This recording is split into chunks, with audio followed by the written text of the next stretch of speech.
This is going to be about AJLiebling. A while back I read a piece in a book about murders by AJLiebling that really sang to me. I admired it so much that I went on to read a big book, a collection of his writings.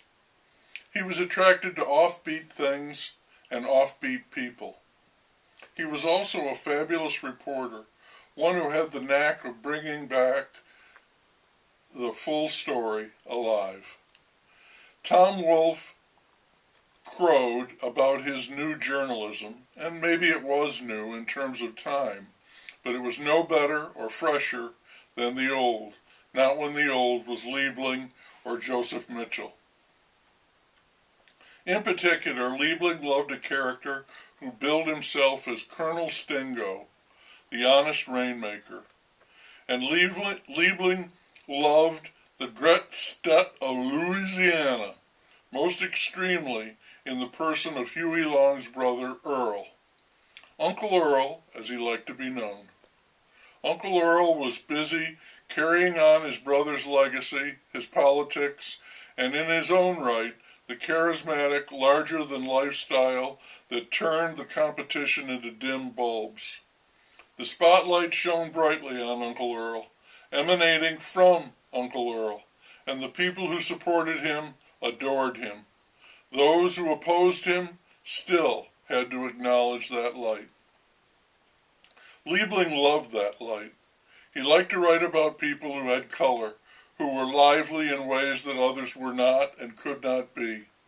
These people were not sensible, neither were they insensible. They belonged to themselves. They were, in a way, a world apart, with their own set of rules, customs, and conduct, even their own native language. They spoke a golden tongue, while others babbled pesos and wooden nickels. Liebling liked to be around them. They intoxicated him.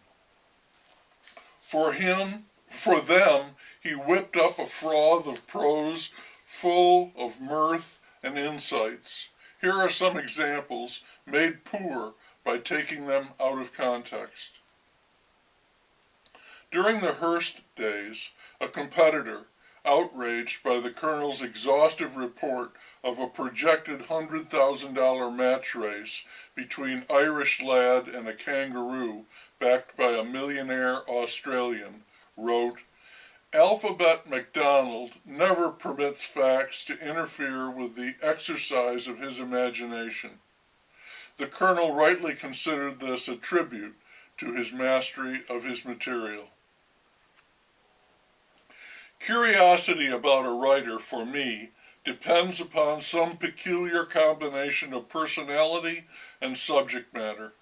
Stendhal on love, for example, or Philadelphia Jack O'Brien in Instructions for Men Handling Big Boy on night of September 23, 1936. I was to find in all my experiences with Colonel Stingo that where he diverges from recorded history, he improves on it.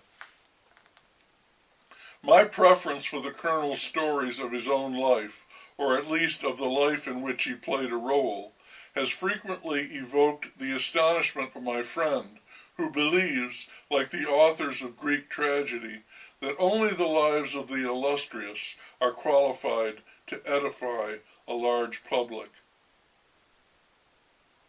The Mediterraneans who settled the shores of the interrupted sea scurried across the gap between Azores and Puerto Rico like a woman crossing a drafty hall in a sheer nightgown to get to a warm bed with a man in it.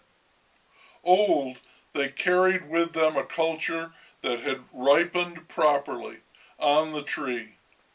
Being sensible people, they never went far inland. All, or almost all, the interior of North America was therefore filled in from the North Atlantic coast by the weakest element in that incompletely civilized population, those who would move away from salt water.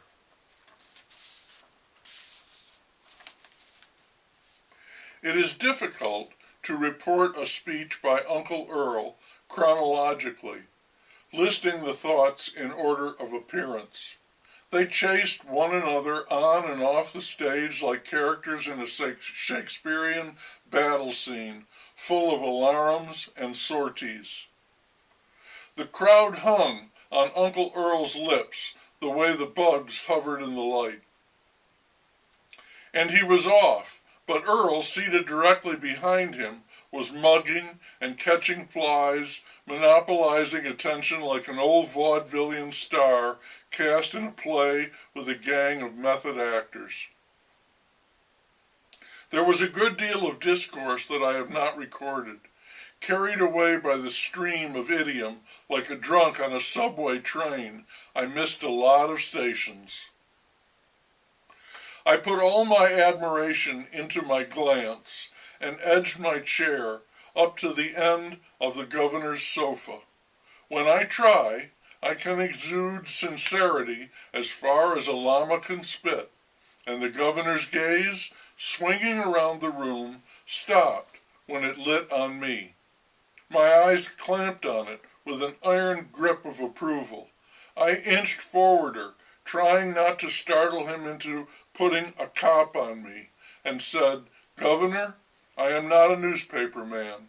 I am with you all the way about publishers. Nor am I primarily interested in politics. I came all the way down here to find out your system for beating the horses."